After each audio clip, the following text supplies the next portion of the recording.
खबर से करेंगे। अमित शाह पहुंचे हैं संसद भवन। कुछ देर में सर्वदलीय बैठक होगी और इस बैठक में शामिल होने के लिए केंद्रीय गृह मंत्री अमित शाह संसद भवन पहुंचे हैं। आपको बता दें, जिस तरह से आतंकियों ने हमला किया था, उसके बाद अब सरकार विपक्ष को कॉन्फिडेंस में लेने के लिए सर्वदलीय बैठक कर रही है और इस सर्वदलीय बैठक में शामिल होने के लिए अमित शाह संसद भवन पहुंचे हुए हैं। इसके अलावा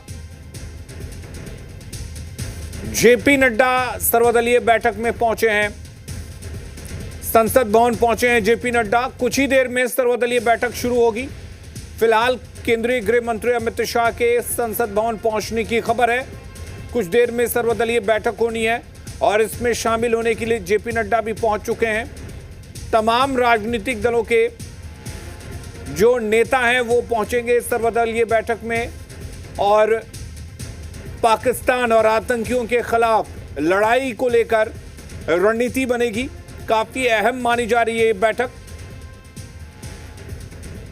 कुछ ही देर में ये सर्वदलीय बैठक शुरू होगी।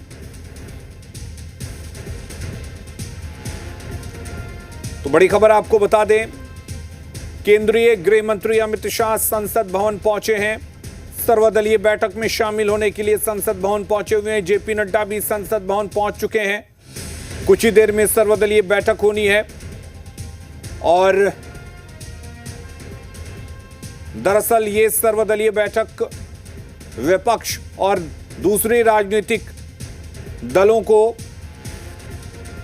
कॉन्फिडेंस में लेने के लिए बुलाई गई है। आपको बता दें कि इस सर्वदलीय बैठक से पहले केंद्रीय गृह मंत्री अमित शाह एक और बैठक करेंगे। कुल मिलाकर रणनीति बनाई जा रही है कि किस तरह से आतंकवादियों का मुंहतोड़ जवाब दिया जाए। जिस तरीके से आतंकियों ने कायराना हरकत करते हुए 28 लोगों की जान ली थी, उसके बाद केंद्र सरकार एक्शन में है और पाकिस्तान के खिलाफ 5 बड़े फैसले लेने के बाद अब किस तरह से आतंक को मुंहतोड़ जवाब दिया जाए, उसी को लेकर सर्वदलीय बैठक संसद भवन में बुलाई गई है, जो कि कुछ देर में होगी। और इस बैठक से पहले केंद्रीय मंत्री अमित शाह एक और बैठक लेंगे। केंद्रीय मंत्री अमित शाह संसद भवन पहुंच चुके हैं। जेपी नड्डा भी संसद भवन पहुंचे हैं।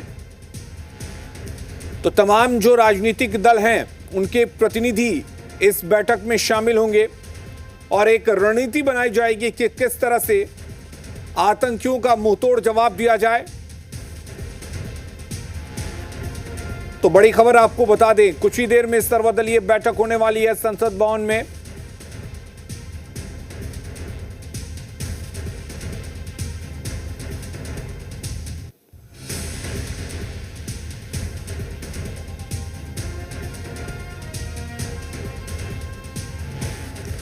तो अमित शाह संसद भवन पहुंच चुके हैं। सर्वदलीय बैठक से पहले अमित शाह एक बैठक और लेंगे और सर्वदलीय बैठक में शामिल होने के लिए जेपी नड्डा भी पहुंच चुके हैं संसद भवन। कुछ ही देर में ये सर्वदलीय बैठक होगी। भारत ने तो पहले ही उनके एयर स्पेस को नकार दिया है। अभी आपको याद हो, सऊदी अरब से लौटते समय भारत के प्रधानमंत्री नरेंद्र मोदी ने उनके एयर स्पेस का इस्तेमाल ही नहीं किया। वो एक न्यूट्रल एयर स्पेस से भारत पहुंचे थे। तो ये बेसिकली बताता है कि प्रधानमंत्री और देश की सुरक्षा एजेंसियों ने ये पहले ही मान लिया है कि हमें पाकिस्तान के एयर स्पेस को इस्तेमाल नहीं करना चाहिए और ये कहीं ना कहीं सुरक्षा की दृष्टि से घातक भी है कि यदि भारत उनके एयर स्पेस का इस्तेमाल करता है तो वो कहीं ना कहीं देश की सुरक्षा के लिए ठीक नहीं है। तो इसलिए वो आज वो फैसले जरूर कर रहा है, क्योंकि वो एक तरह से आप कह सकते हैं खिसियानी बिल्ली खंभा नोचे वाली स्थिति में पाकिस्तान है, क्योंकि पाकिस्तान के पास अब कुछ करने के लिए, रहने के लिए बचा नहीं है। भारत इन सब मुद्दों में पहले ही आगे बढ़ चुका है। भारत ने ना सिर्फ जल संधि तोड़ी है, इसके अलावा आप देखें तो भारत ने पहले ही फैसला कर लिया था कि पाकिस्तान में जो इंडियंस है वो जल्दी से जल्दी भारत आ जाए। और भारत में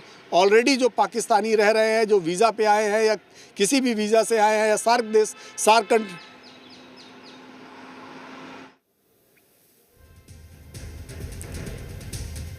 और चलिए अगली खबर का रुख करते हैं। बड़ी खबर जहानाबाद से है।